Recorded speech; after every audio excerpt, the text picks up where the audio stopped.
From the trenches of World War I to the storming of Normandy, Korea, Vietnam, Iraq, Afghanistan, and everywhere in between.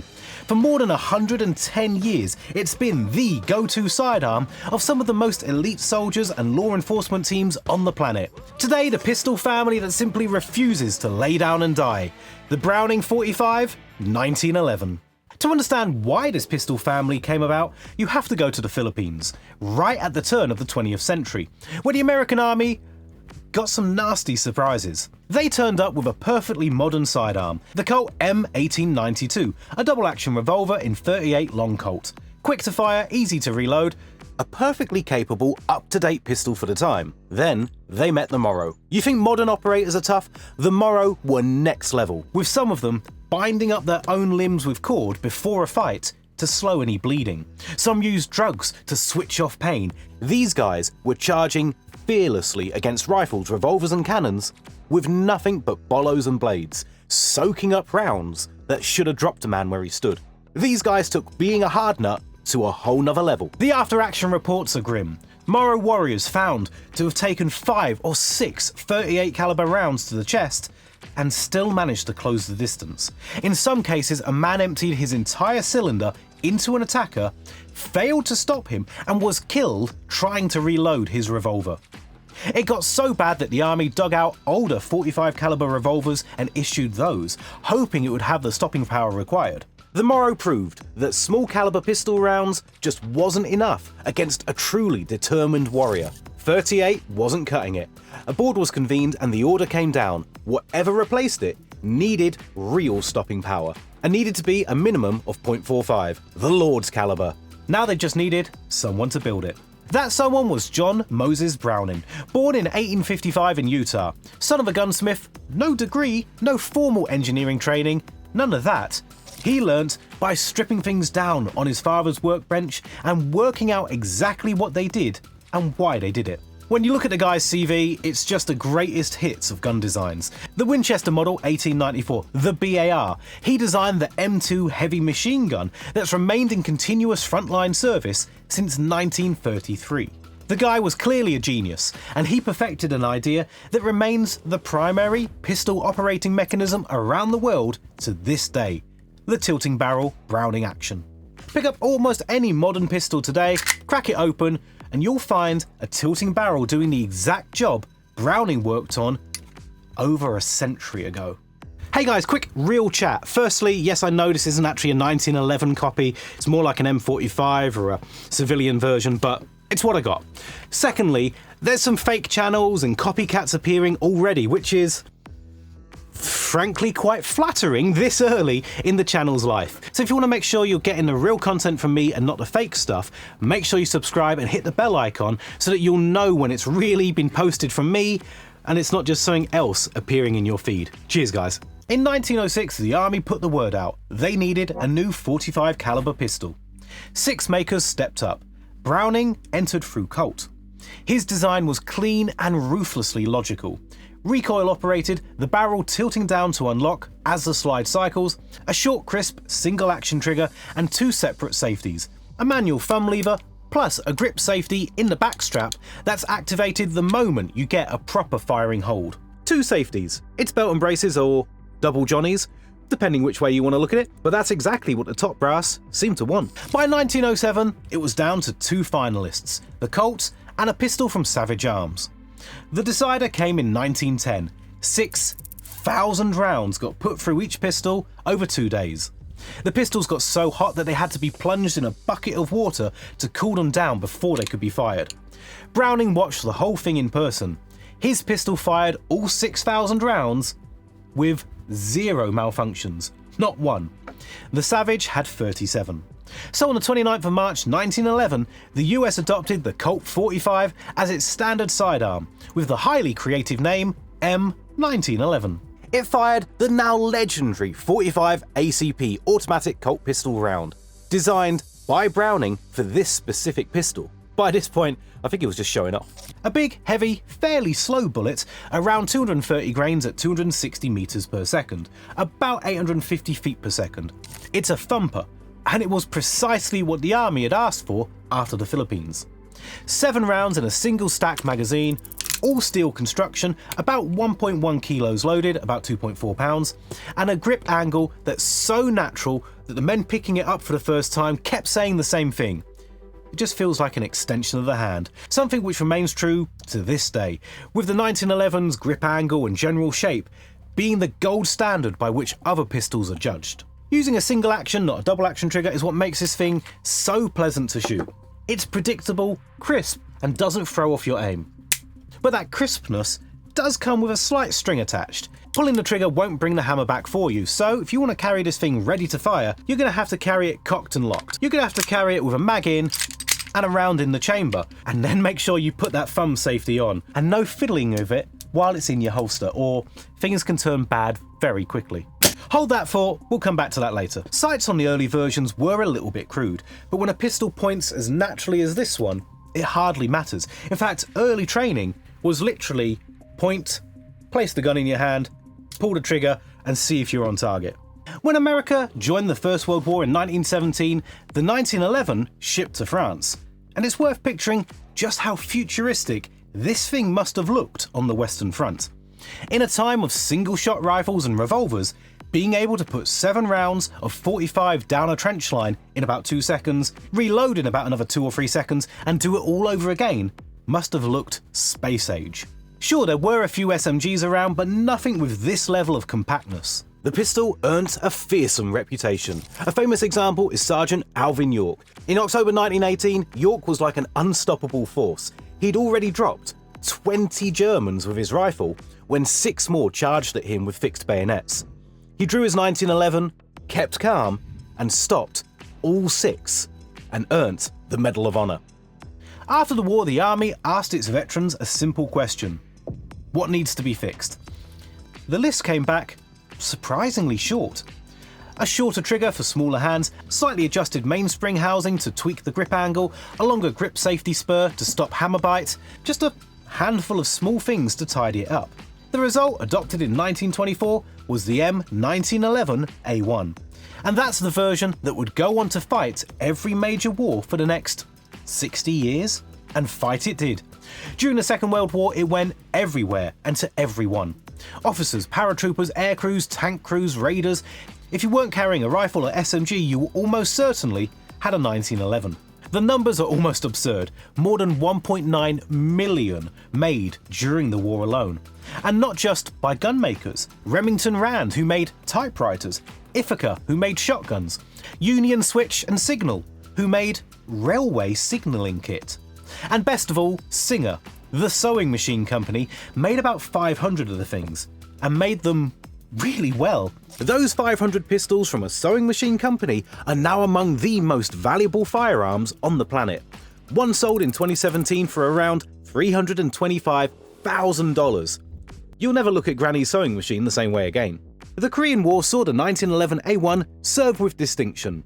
Vietnam followed, and while technology was changing fast, such as the M14 giving way to the M16, helicopters, jets, and more, the pistol on everybody's hip stayed exactly the same. NCOs, helicopter pilots, door gunners, river patrol crews, the 1911 was everywhere. And we can't forget the insanely dangerous work of the tunnel rats. And Forrest Gump. The grumbles did start, mind. 7 rounds felt a little limited. The weight began to tell on a long patrol, and having to carry it cocked and locked isn't ideal when you've got tens of thousands of guys who've only had limited training. But nobody made any serious move to replace it. The Army just kept rebuilding the old ones and handing them back out. 50 years of service, and it never really let anyone down badly enough to force the question. But that was about to change. The challenge: 9mm and NATO. By the 70s, a new kind of pressure was building, and it was not coming from the battlefield. It was coming from NATO. The alliance wanted to keep everyone singing from the same hymn sheet, one pistol cartridge across the board. And the chosen round was the 9mm Parabellum. On paper, the case is strong. A 9mm pistol can hold 15 rounds, whereas the 1911 holds 7. The ammunition's lighter, so the soldiers can carry more of it, and every ally already used it. Shared logistics, shared training, a procurement officer's dream. So the Army ran the XM9 trials, grinding on through the late 70s into the 80s. By the final round, 2 pistols were left standing, the Beretta 92F and the Sig Sauer P226. People argue that the Sig was probably the better gun, but the Beretta was cheaper, and on the 10th of April 1985, the decision was made. After 74 unbroken years, the M1911A1 was retired from general US service. The Beretta 92F became the M9. The old guard, to put it politely, were not thrilled. The 9mm versus .45 argument flared up on the spot, and frankly, it's never really stopped since. The argument certainly wasn't helped by the 9mm M9 only being fractionally lighter than the 1911 it replaced, and is actually larger, especially in width. The problem with retiring any weapon system is you need something else to fulfill its role, and while the M9 did this perfectly well for most of the army, it didn't suit everyone. The special operations community flatly refused to give up their 1911s. While everyone else was queuing up for their Berettas, the MEU SOC program was cherry-picking M1911A1 frames and rebuilding them by hand at Quantico, one at a time, with match-grade barrels, better sights, ambi controls and other small tweaks to create hot-rodded Super 1911s. The M9 may have offered more rounds on tap, but the new M45 had the knockdown power and accuracy elite operators needed. Hard-hitting performance and a trigger that's precise enough for headshots across a crowded room when you really can't afford to hit the guy next to who you're aiming at. M45 variants became a badge of honor of sorts in the US military, distinguishing operators long before you saw their insignia. In 2012 it became even more official with the adoption of the M45A1 close quarter battle pistol. Not rebuilt on old frames, these were brand new pistols from Colt, built from the ground up to Spec Ops requirements. The new frame was built to CNC controlled tolerances and included a rail for a light, Trijicon sights, a desert tan finish and more. Everything and more that Quantico Armories had been doing by hand now rolled off a production line ready for service. More than a century after it was designed, US Special Operations looked at every modern pistol on the market and chose to re-adopt the 1911 platform. Even in 2017, when the SIG P320 replaced the M9 as the M17, it still didn't finish off the 1911. Yes, by now, most of Special Operations has moved to a Glock pattern design, but there are still thousands of 1911s and M45s in armories across America just waiting for the right moment. Not to mention its continued use by SWAT teams, select police and security forces, the FBI, and more. The 1911 may have stopped being the pistol for every soldier, but it's become the specialist's weapon of choice. The 1911's shortcomings. Right, let's be fair about this one, there's a reason that people were trying to retire this thing for years. It has got faults, weight being one of the primary ones. A loaded steel 1911 runs just over a kilo, about 2.4 pounds. A Glock 17 can carry 17 rounds and weigh less. To a soldier who's already buried under rifles, armour, water, ammo, night vision and more, every gram starts to matter. Capacity. 7 rounds was really beginning to stifle the 1911. The M9 gives you 15, the P320 gives you 17. 1911 variants ask you to do the same job with under half the rounds. And I know what a good half of you watching are thinking. It's a 45. It's so powerful that you only need 7 rounds to get the job done. And there are situations where that's probably true, but with 95% of pistol fights ending without either party reloading, the maths simply says more rounds on tap equals more chance of success. Then there's the trigger. The very thing that makes it shoot beautifully is also its biggest liability. That cocked and locked carry means you've got to be really disciplined to use this thing and to use it safely under stress. You could be in the dark, freezing, with rounds coming at you, but you've still got to get the right grip with your thumb down on that safety to get the thing to go off. It doesn't really matter how you grip a modern pistol with a trigger safety, it should still go off. When we're talking about the scale of a whole army, that simplicity can save training time, cost, and potentially lives. Although the 320 has its own interesting safety questions.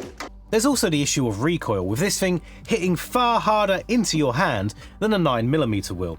You can put your guys on the range for longer, fire more ammunition and train around that, but spread out that little extra bit of ammunition across an entire military and the bill's gonna add up fast.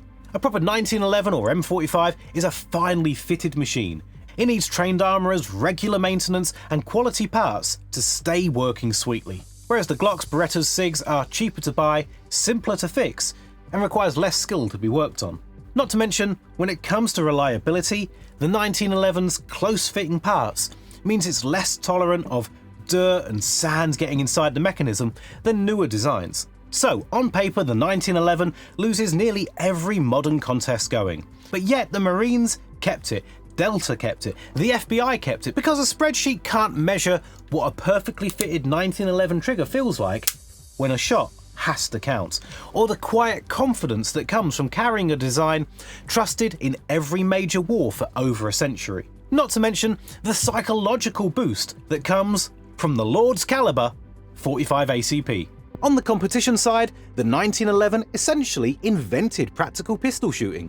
IPSC and USPSA are still ruled by 1911 and 2011 9mm variants today, because the trigger and accuracy of a well-built example remain in a class of their own. And at the top end, custom houses like Wilson Combat, Nighthawk and Dan Wesson, hand-fitting pistols with waiting lists and price tags that'll give you a nosebleed. Modern tactical builds run rails, threaded barrels, cans, slides cut for optics. The 1911 went full 21st century, but still remained a Browning design at heart. The 1911 is arguably the most filmed handgun in history. It turned up in Heat, Saving Private Ryan, Die Hard, and just about everything set between 1917 and right now. In gaming, it's just unavoidable. Call of Duty, Battlefield, Resident Evil, Fallout, the list goes on. Even The Last of Us, where Joel's 1911 is so bound up in his character that it's practically a cast member all on its own. The silhouette is so iconic, you know it purely from its shadow. Not bad for something whose roots go back before the Titanic. John Moses Browning died on the 26th of November 1926 at his workbench in Liège, Belgium, still designing right up to the end. He never saw the full sweep of what he'd set in motion. Military production alone topped 2.7 million pistols across 75 years of service.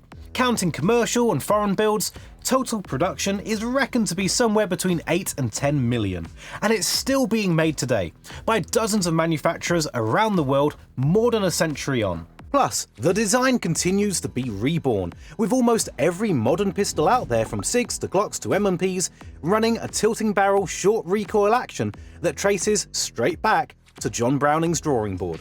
So why does the 1911 refuse to die? It's not the most powerful, not the lightest, not the highest capacity, not the cheapest or the simplest to run. But that grip feel and trigger are still the standard by which everything else is judged. The accuracy is still right up there with the best. And after 11 decades, it's still the most influential handgun design ever created. The 1911 itself may one day have to retire. The 1911's DNA never will. Hey, if you enjoyed this one, I'd love it if you could hit like, subscribe, and check out this video here for more great military content.